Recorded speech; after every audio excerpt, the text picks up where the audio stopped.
कि अगर उनको पेंशन नहीं मिलेगा तो बुढ़ापे में क्या दिक्कत होगी महिलाओं को। इसलिए हमारी सामाजिक सुरक्षा पेंशन है, इसलिए पेंशन हमें चाहिए।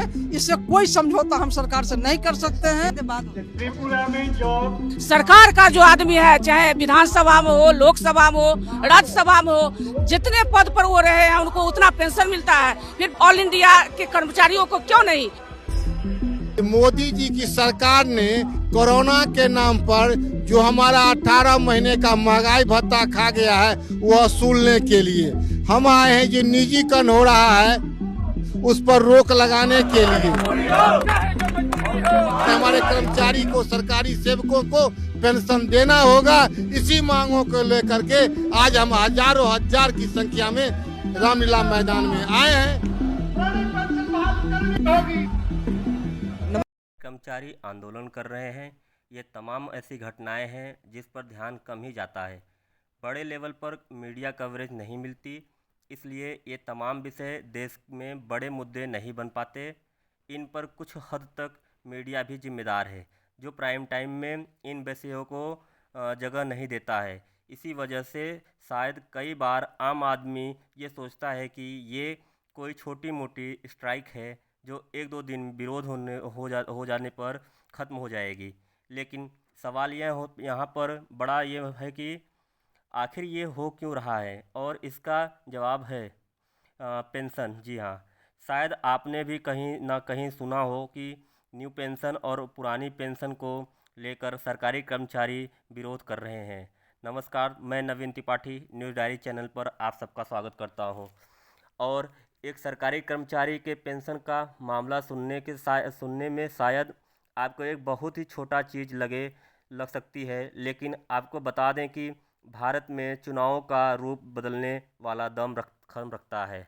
जी हाँ, इसके बारे में भले ही धीमी आवाज़ों में बातें चल रही हो, हजारों लाखों अब इसको लेकर इकट्ठा हो गए हैं। सरकार भी अब अपने आप के लिए खतरा महसूस कर रही है। विपक्ष को विषय में अपने आप को मौका दिख रहा है, तो इकोनॉमिस्ट लोग इस पर दनादन एडिटोरियल छापे जा रहे हैं। इस नई पेंशन और पुरानी पेंशन के मसले को समझना आपके लिए बहुत ज़रूरी है, क्योंकि इस साल और अगले साल के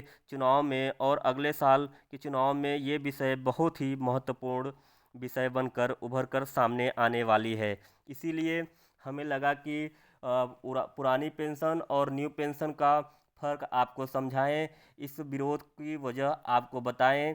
उससे पहले आपको ये समझाएं कि ये पेंशन आखिर होती क्या है और इसकी शुरुआत कब हुई, कहाँ से हुई और इसको देने की ज़रूरत क्या पड़ी। पेंशन एक तरह की आर्थिक सुरक्षा है जिसमें सरकार या फिर कंपनियां उन्हें नियमित आय देने का वादा करती हैं, जिससे व्यक्तियों को रिटायरमेंट के बाद आरामदायक जीवन जीने का मौका मिलता है। हालांकि हर किसी को ऐसी सहूलियत नहीं मिलती। साल 2011 के जनगणना के अनुसार सिर्फ 12% लोग ऐसे थे जिन्हें रिटायरमेंट के बाद पेंशन मिलेगी, और इनकी अगर हम कुल संख्या की बात करें तो ये लगभग 6 करोड़ हैं, 6 करोड़ के आसपास ठहरती है। लेकिन अब बात करते हैं कि भारत में पेंशन की शुरुआत होती कहाँ से है। तो वो साल 1881 था, जब अंग्रेज़ सरकार के royal commission of civil establishment ने पहली बार रिटायरमेंट कर्मचारियों को पेंशन देने की व्यवस्था शुरू कर दी। वैसे तो पहले के राजा महाराजा भी उनके यहाँ काम छोड़ने वालों को तथा उनके परिवार का ख्याल रखते थे। जी हाँ, पहले के राजा महाराजा जो है उनके यहाँ जो काम करते थे, वो जो काम छोड़ते थे तो उनका और उनके परिवार वालों का ख्याल रखते थे। शुक्र नीति जो भारत की एक प्राचीन नीति ग्रंथ है, उसमें भी इस बात का जिक्र मिलता है कि जो लोग 40 साल की सर्विस पूरी कर चुके हैं, एक राजा को उनके बाकी जीवन के लिए उनकी आधी सैलरी उन्हें देनी चाहिए। अंग्रेज़ों ने दरअसल साल 1857 के बाद ये सोचा कि अपने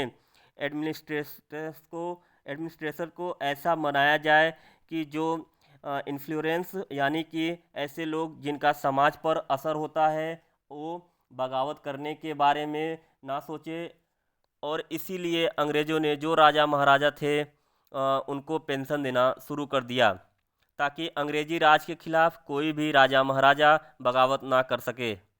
इसके बाद इसे सरकारी कर्मचारियों तक बढ़ाया गया और इसके लिए 1871 में इंडियन पेंशन एक्ट को पास किया गया। ये इंडियन पेंशन एक्ट वही था जो भारत में साल 2004 तक चलने वाली ओल्ड पेंशन स्कीम थी और यहीं से आई थी। इसके बाद जब गवर्नमेंट ऑफ इंडिया एक्ट 1935 आया तो इसमें पेंशन के प्रावधानों को और भी ज़्यादा मजबूत कर दिया गया। अब बात करते हैं ओल्ड पेंशन स्कीम की आसान शब्दों में।